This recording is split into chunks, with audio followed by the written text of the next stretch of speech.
तो बेसिकली यही होता है कि बहुत कुछ सेक्रीफाइस करना पड़ता है। पहले होम टाउन में रहती थी, वो भी टीयर 10-11 सिटी था। उसके बाद मेरा कॉलेज तो एकदम से गांव में था, एकदम विलेज में था मेरा कॉलेज। कोई भी सिंगल पर्सन भी ना मतलब बहुत ही एक्टिवली डाटा स्ट्रक्चर एल्गोरिथम नहीं करते थे। वो लोग सोचते थे कि करेंगे करेंगे स्टार्ट करेंगे, थोड़ा दिन स्टार्ट करते थे फिर छोड़ देते थे। कोई भी प्रोडक्ट बेस्ड कंपनी हो और सर्विस बेस्ड कंपनी हो, इनफैक्ट कोई भी सॉफ्टवेयर डोमेन की जो कंपनी है, सबका एक डिमांड तो होता ही है, डाटा स्ट्रक्चर एंड एल्गोरिथम।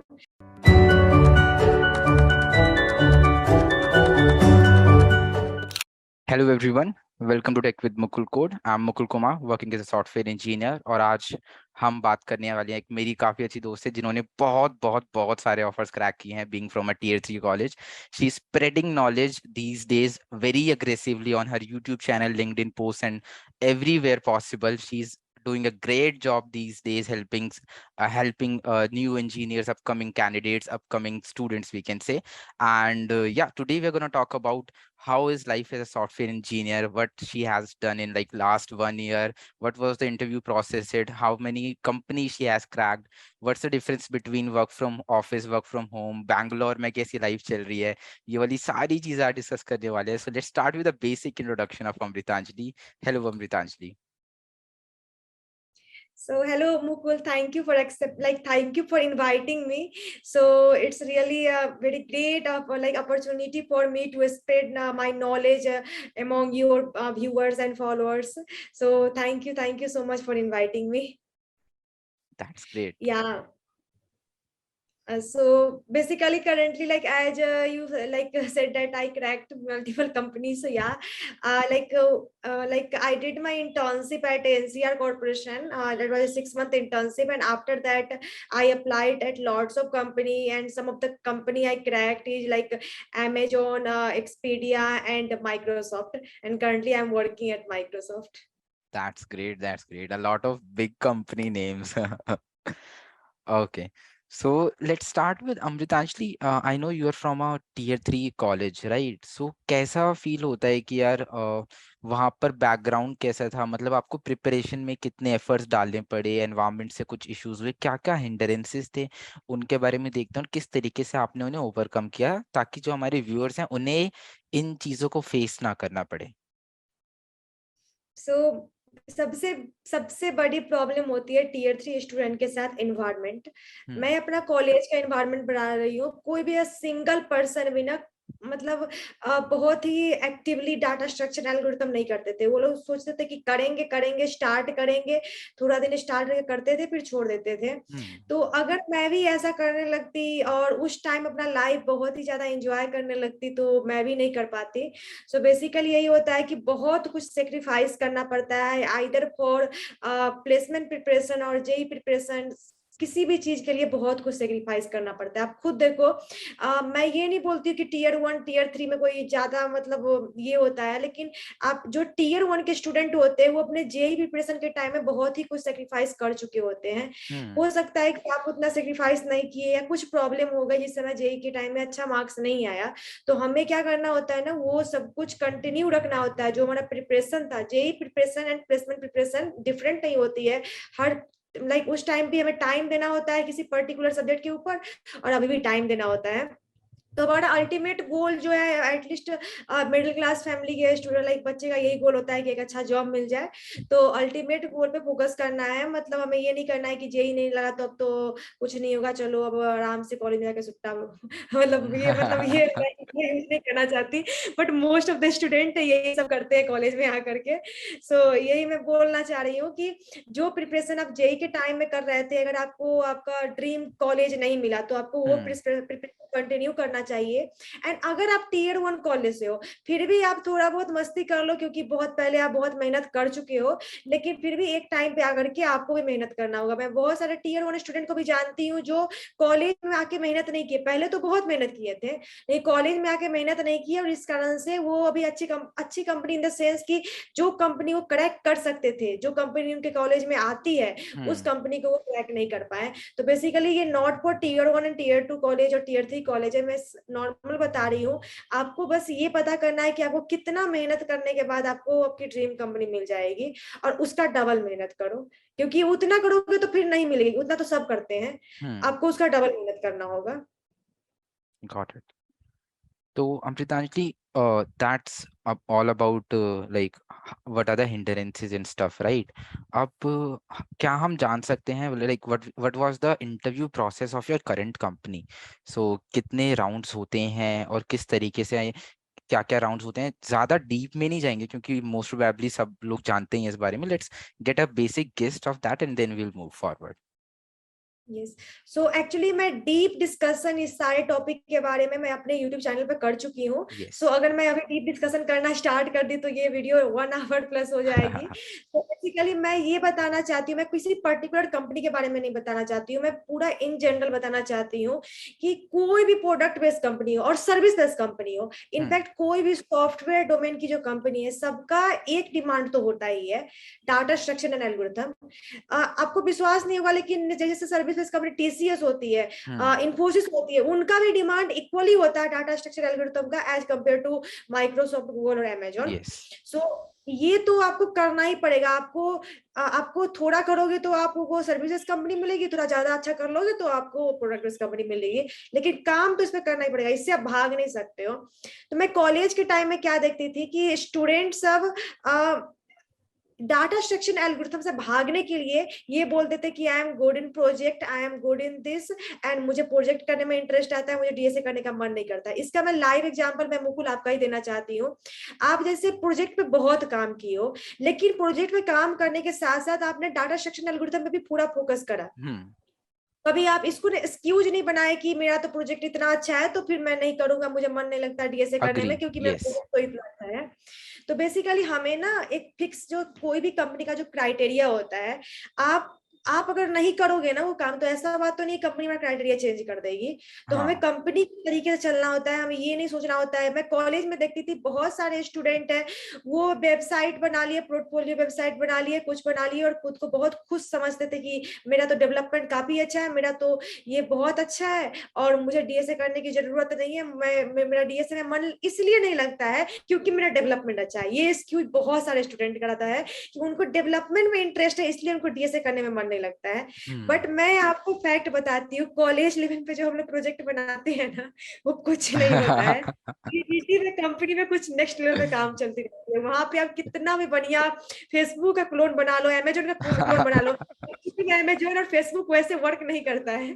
मैं फर्स्ट ईयर सेकेंड ईयर में देखती थी स्टूडेंट रिएक्ट पे फेसबुक का क्लोन बना करके सोच रहे हैं कि वो फेसबुक बना लिया, लेकिन फेसबुक बहुत बहुत बड़ा टेक स्टैक है वहां पे। मतलब 10-20 हजार इंजीनियर है, किसी प्रोजेक्ट पे काम कर रहे हो, किसी प्रोजेक्ट को आप 2 मंथ में बनाए, ऑफ कोर्स डिफरेंस होगा ना। तो इसी में कोई भी कंपनी का जो क्राइटेरिया होती है, जैसे किसी कंपनी का क्राइटेरिया है डाटा स्ट्रक्चर एल्गोरिथम, फेसबुक का ही देख लो, फेसबुक क्लोन बना लिया, नहीं हायर करेगी फेसबुक आपको। आप फेसबुक बोलो देखो देखो मैं तो फेसबुक बना लिया, मुझे हायर करो, नहीं करेगी हायर आपको। लेकिन अगर आपको डाटा स्ट्रक्चर एल्गोरिथम है तो आपको हायर करेगी। तो मैं ये नहीं बोलती कि प्रोजेक्ट नहीं करना है, ये भी करना है, लेकिन हमें प्रायोरिटी किसको ज्यादा देनी है ये हमें कॉलेज के टाइम में पता होना चाहिए।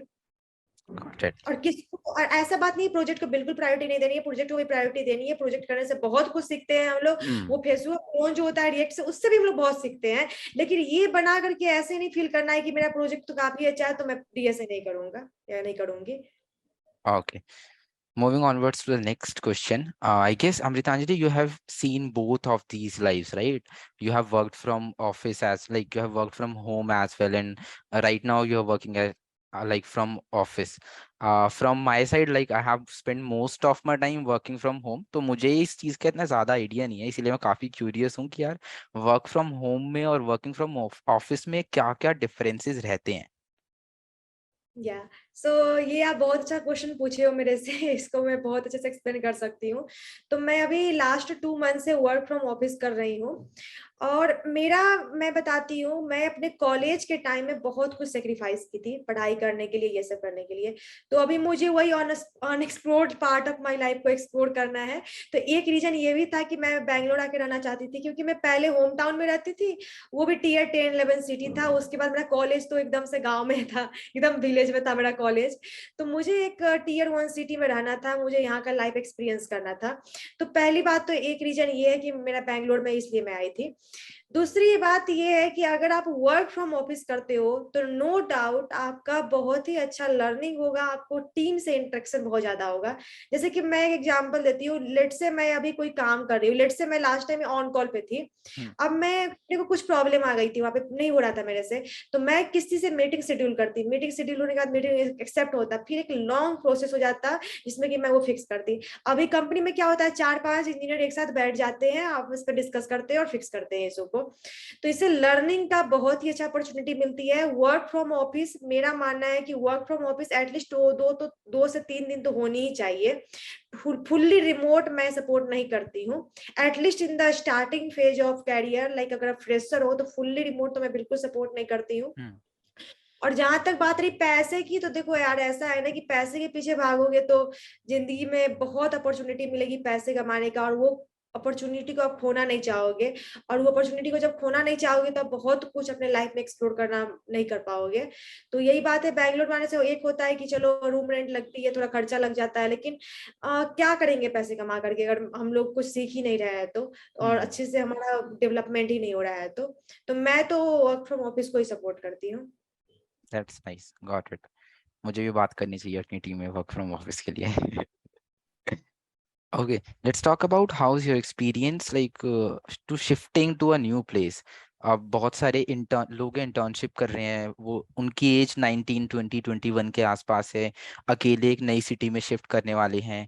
तो यार वो वाला आपका एक्सपीरियंस कैसा रहा? कुछ आप सजेशन जो आप लोगों को देना चाहोगे? पीजी होना चाहिए या फिर एक पर्सनल रूम होना चाहिए, पर्सनल फ्लैट होना चाहिए, वो वाली सारी चीजें आप अगर शेयर कर सके तो। मेरा बैंगलोर शिफ्ट होने का प्रोसेस काफी ज्यादा स्मूथ था। एक बहुत ही बड़ी मिथ चल रही है अभी मार्केट में कि Bangalore is too much expensive, Bangalore is too much expensive. देखो, अगर आप देखा जाए ना, तो अगर आप टीयर 1 सिटी में जा रहे हो तो आपको ये मान के चलना चाहिए कि थोड़े तो पैसे लगेंगे। और मैं क्या देख रही हूँ कि बहुत सारे स्टूडेंट क्या कर रहे हैं, अपने घर में रहते थे पहले, और पहली बार कभी रेंटेड अपार्टमेंट में रह रहे हैं, तो उनको ये बहुत ही ज्यादा लग रहा है। लेकिन इससे पहले मैं कोटा में भी रहती थी रेंटेड अपार्टमेंट में, मैं घर पे भी, मेरा घर पे उतना अच्छा इंटरनेट नहीं चलता था, तो मैं रेंट लेकर के रहती थी बाहर में। तो मैं ये देख रही हूँ कि मेरा जो होम टाउन में जो मेरा रूम रेंट लग रहा था, उससे मेरा डबल लग रहा है यहाँ पे। और फैसिलिटी भी मुझे उससे डबल मिल रही है। हमारे होम टाउन में उतना फैसिलिटी नहीं मिलता था जितना फैसिलिटी मुझे बैंगलोर में मिल रही है। यहाँ पे जो लोएस्ट कॉस्ट की पीजी है ना, वहां पे भी आपको बहुत ज्यादा फैसिलिटी मिलेगी। तो ये बात है, तो मेरे लिए तो बहुत ही ज्यादा किफायत में मेरा पीजी मिल गया था। अभी मैं पीजी में हूँ और मैं कुछ फ्लैट ये सब सर्च करी हूँ। तो अगर आप लाइफ में ना अपना स्टैंडर्ड ऑफ लिविंग नहीं बढ़ाओगे ना, तो अब बैंगलोर ऐसे सिटी में भी आपको 20,000 में 3 BHK फ्लैट मिल जाती है, 12,000 में 2 BHK फ्लैट मिल जाती है। तो बस वो स्टैंड लोन बिल्डिंग होता है, उसमें बहुत बड़ी सोसाइटी नहीं होती है। तो मैं ये बोलना चाहती हूँ कि अगर आप घर पे रहते थे तो क्या आप सोसाइटी में रहते थे? अगर आप घर पे सोसाइटी टाइप के बिल्डिंग में रहते थे तो यहाँ पे आके वो आप एक्सपेक्टेशन रखो। लेकिन मैं देखती हूँ कि बहुत सारे स्टूडेंट है, वो घर पे तो उनका मतलब स्टैंडर्ड ऑफ लिविंग नॉर्मल था, लेकिन जैसे टीयर 1 सिटी में मूव करते हैं वो सोचते हैं कि नहीं, ऐसा अपार्टमेंट होना चाहिए, यहाँ पे स्विमिंग पूल हो, ग्राउंड हो, ये प्ले स्टेशन क्या क्या होता है, क्लब हो। तो अब इतना कुछ एक्सपेक्ट करोगे तो ऑफकोर्स पीजी या फ्लैट का भी पैसा तो बहुत ज्यादा लगेगा ही। लेकिन अगर आप अपना स्टैंडर्ड ऑफ लिविंग को लो करके रखना चाहते हो तो आपको बहुत ही किफायत में यहाँ पे फ्लैट मिल जाएंगे। अब खुद सोचो, यहाँ पे बहुत सारे ऐसे स्टूडेंट रहते हैं जो कि अच्छा अर्न नहीं करते, वो लोग कैसे रहते होंगे? तो ऑफ कोर्स अगर आप अपना स्टैंडर्ड ऑफ लिविंग नहीं उठाओ, जैसे मैं अर्न अच्छा करती हूँ लेकिन मैं अपना स्टैंडर्ड ऑफ लिविंग नहीं ज्यादा करी हूँ, तो मुझे बहुत ही किफायत लग रहा है, मुझे उतना ज्यादा महंगा नहीं लग रहा है बैंगलोर। और जहां तक बात रही ट्रैफिक की, तो हाँ, एक ट्रैफिक एक मेजर प्रॉब्लम है बैंगलोर का। लेकिन मैं फ्लैट ये सभी देखी हूँ, पीजी भी देखी हूँ, जो मेरा ऑफिस है विद इन 1 किलोमीटर के अंदर में है, तो मैं तो ऐसे ही चली जाती हूँ चल के। मेरा तो अभी पीजी बहुत ही पास है, तो मैं चल के ही चली जाती हूँ। और जहां तक बात रही ट्रैफिक की, तो इसमें भी एक थोड़ा बहुत सोचना होता है, जैसे कि मेट्रो का जो पास वाला एरिया है वहां पे आप फ्लैट लो, ताकि आप मेट्रो से तुरंत चले आओ। तो मेट्रो लोगे तो फिर ऑफकोर्स आपको ट्रैफिक की जरूरत नहीं, ट्रैफिक इशू नहीं होगी। Got it. So till now we have covered like what is the differences between tier 3 college and the guys who have done a lot like and got into tier 1? What were the hindrances that you faced, the company experiences कि यार interviews किस तरह से होते हैं और किस चीज पे लोगों को फोर्स करना चाहिए और क्या एक्सक्यूजेस नहीं देने चाहिए वाली चीज हम देख चुके हैं। हम देख चुके हैं कैसा एक्सपीरियंस रहता है वर्क फ्रॉम होम का, वर्क फ्रॉम ऑफिस का। Have just one last question from you Amritanjali. I, to be honest, from my side, you are an complete inspiration. You have done a lot of great things that I'm not even unable to express it at this moment. तो मैं इसी चीज को consider करते हुए आपसे कुछ advices मांगना चाहूंगा जो कि आप अपकमिंग इंजीनियर्स को या फिर जो अभी कॉलेज ग्रेजुएट्स हैं या फिर जो कॉलेज में हैं उन्हें देना चाहेंगी ताकि वो और ज्यादा बेटर परफॉर्म कर सके अपने आने वाले लाइफ में। सो बेसिकली ये अपकमिंग इंजीनियर के लिए मैं एक पॉइंट बोलना चाहती हूँ। स्टूडेंट के बारे में तो मैं बहुत कुछ बता चुकी हूँ अपने चैनल पे, बट प्रीवियसली मैं ना ये खुद को ये मतलब इसके काबिल नहीं समझती थी कि मैं अपकमिंग इंजीनियर को मैं कुछ एडवाइस दे सकूं, क्योंकि खुद मैं अपकमिंग इंजीनियर थी। But since I have completed my 1 year, around 1 year, तो इसलिए मैं ये बोलना चाहूंगी कि जैसे कि मैं बताई थी कि जेईई प्रिपरेशन के बाद आप कॉलेज में आते हो तो अपना पढ़ाई नहीं छोड़ो, उसी तरह से आप कंपनी में भी आते हो तो अपना एक लर्निंग का फेज ये रखो। यहाँ पे भी ऐसे नहीं कि पैसे आ रहे हैं, पर मंथ सैलरी आ रहा है तो अपने रिलैक्स चिल रहते हैं। तो वही हमेशा हमें लर्निंग करते रहना होगा, क्योंकि ऑफकोर्स चलो सॉफ्टवेयर इंडस्ट्री डोमेन में है तो यहाँ पे जिंदगी भर आप 50 साल के हो जाओगे तभी भी आपको लर्न करनी पड़ेगी। हाँ। तो ये कोई ऐसा डोमेन नहीं है कि जहाँ पे आप एक बार सीख लिए फिर जिंदगी भर वही सिखा रहे हो किसी को, ऐसा नहीं है। Yes yes. Okay. So that's everything I wanted to ask. Thank you so much, Amritanjali, for your time. Thank you so much for like getting all those insights, all those of your experience and sharing us with my audience over here. I think like everyone is gonna learn from that. If you haven't checked out Amritanjali's channel, do check out. She's doing great work over there. She's like sharing a lot of things. And if you still don't know about Newton School, then I think you're going into a wrong direction, my friend. सो यार अगर अभी भी आपने Newton school के बारे में नहीं पता, अभी जल्दी से जाके चेकआउट कीजिए, देखिए क्या इतने जबरदस्त कोर्सेज हैं। अगर आप टेक बैकग्राउंड से है, नॉन टेक बैकग्राउंड से है, कुछ फर्क नहीं पड़ता। If you want to get into tech which is the booming industry right now, Newton School is going to help you a lot in that manner. So there are a lot of good courses. If you want to like enroll into one of the courses, like my recommendation is that the pay after placement wala course, that is really great. So you don't have to pay until you get placed. If you still haven't checked out, go check out that thing. And again, back to Amritanjali. Thank you so much, Amritanjali, for your time. Thank you so much.